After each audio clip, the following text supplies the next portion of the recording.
Out on the edge of the desert south of Cairo, a great mountain of stone rises from the sand, broad and smooth and glowing a warm reddish gold in the sun. It is one of the largest pyramids in all of Egypt, and yet far fewer people know its name. This is where the pyramid, as the world would come to know it, was first brought to perfection. A monument raised more than 4,500 years ago, at the very dawn of the age of pyramids. Welcome to the Red Pyramid of Dahshur.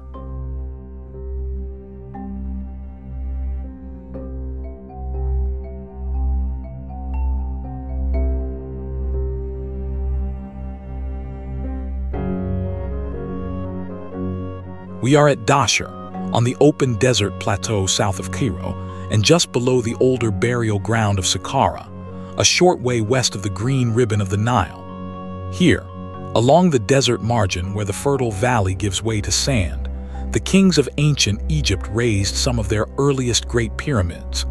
And of all the monuments gathered at Dahshur, the largest and grandest is the broad red pyramid that stands before us.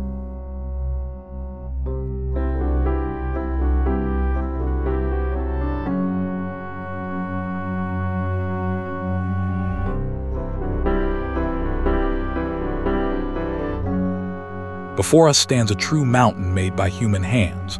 The Red Pyramid is one of the largest pyramids ever built in Egypt, close in scale to the famous pyramids of Giza that would follow it. Its four smooth faces climb steadily toward a single point high overhead, and its broad base spreads wide across the desert floor. To stand at its foot and look up is to feel the sheer ambition of the people who conceived it, piling millions of blocks of stone into a shape meant to last forever.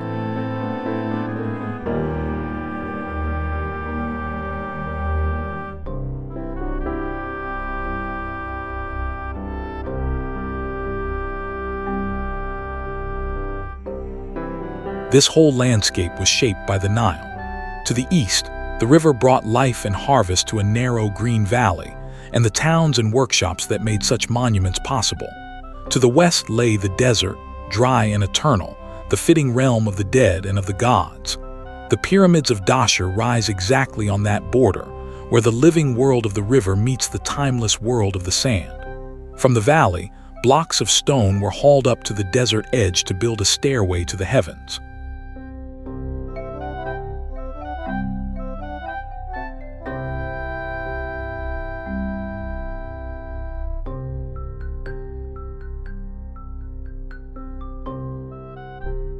The Red Pyramid was raised for a single man, the Pharaoh Sneferu, founder of the 4th dynasty of Egypt. Sneferu was remembered long after his death as a good and mighty king, and above all as a builder without equal. No ruler before him had ever attempted so much in stone. Under his command, the resources of the entire kingdom were gathered and organized on a scale never seen before, all to give one king an eternal house of stone upon the desert.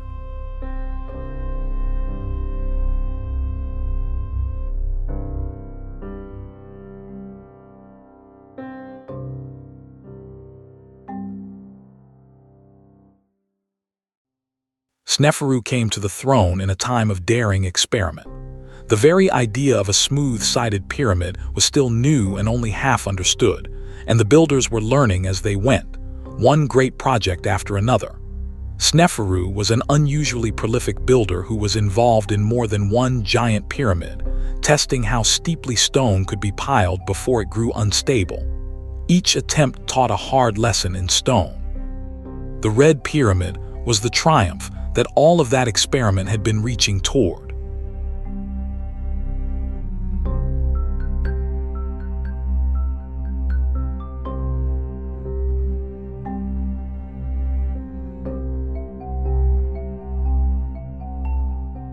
And that is why this monument matters so greatly.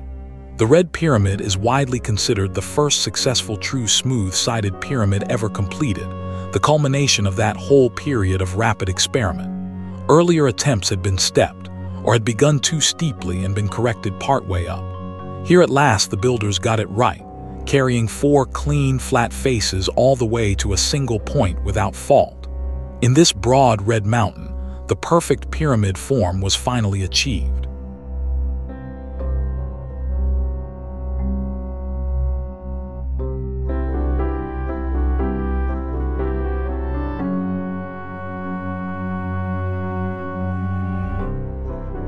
Its very name comes from its color. The great bulk of the pyramid is built of a local limestone with a gentle reddish hue, and it is this warm, rusty tone that gives the monument its name. Yet the stone was not always meant to be seen. For most of its life, the red core lay hidden. Only now, with the outer surface long gone, does the reddish body of the pyramid stand fully revealed, glowing softly at sunrise and sunset across the desert.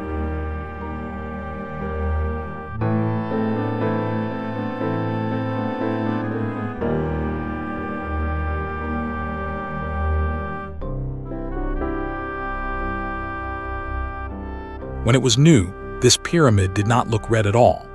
Its entire surface was sheathed in a smooth outer casing of fine white limestone, polished to a brilliant gleam that would have blazed under the Egyptian sun like a mountain of light.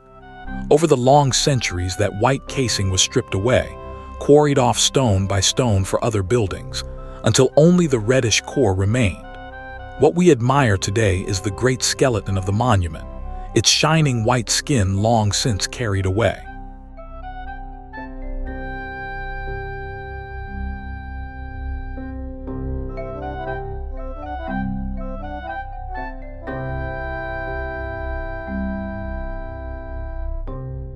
The secret of its success lies in its shape.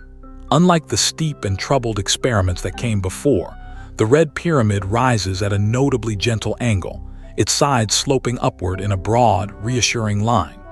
That lower angle spread the immense weight of the stone more safely and made the whole structure stable enough to complete in full. What the pyramid gives up in soaring height, it gains in solidity, a wide and enduring form that has held its shape across the ages.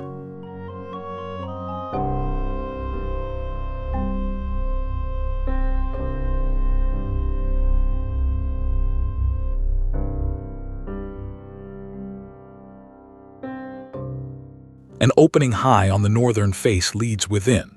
From there, a long, narrow passage descends into the heart of the monument, cut on a steady downward slope through the body of the pyramid toward its base. The passage is low and close, its walls of dressed stone pressing near on either side, and the way descends steadily into cool darkness and silence.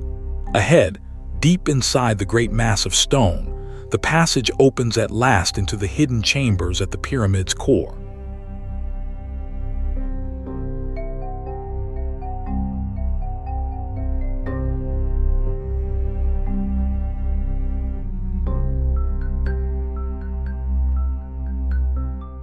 Within the pyramid lie a series of remarkable chambers, and their ceilings are a wonder of early engineering.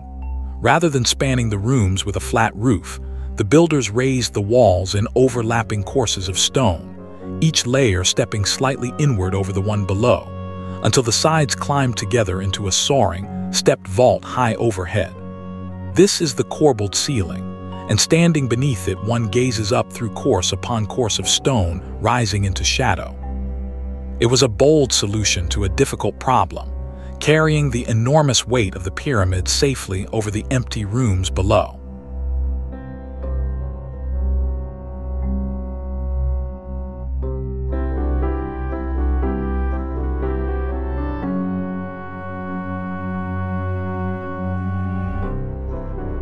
The story of this pyramid does not end with Sneferu. When the old king died, his throne passed to his son, a prince named Khufu, and Khufu would go on to build the greatest pyramid the world has ever seen, the Great Pyramid of Giza, the last surviving wonder of the ancient world. The father perfected the form here at Dahshur. The son would carry it to its ultimate height.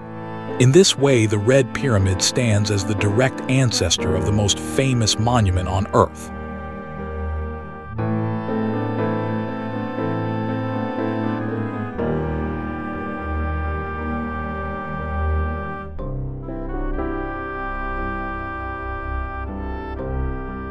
Everything learned in the sands of Dahshur made Giza possible. The lessons won through Sneferu's long years of experiment, the right angle of slope, the handling of vast weights of stone, the mastery of the smooth true form, were passed on to the builders who came after. Without the triumph of the Red Pyramid, the flawless pyramids of Giza might never have risen at all. This quieter monument in the desert is the proving ground where the greatest achievements of ancient Egypt were first made real.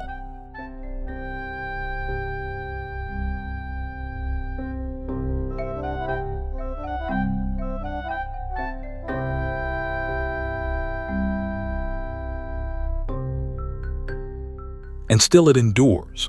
For more than 4,500 years, this great red mountain has stood upon the desert, through the rise and fall of dynasties, the coming of new peoples and new faiths, and the slow stripping away of its white skin. Empires have vanished around it, yet the broad form Sneferu's builders raised has held. To stand before it now is to stand before one of the oldest monuments on Earth, a shape that has outlasted almost everything human hands have made.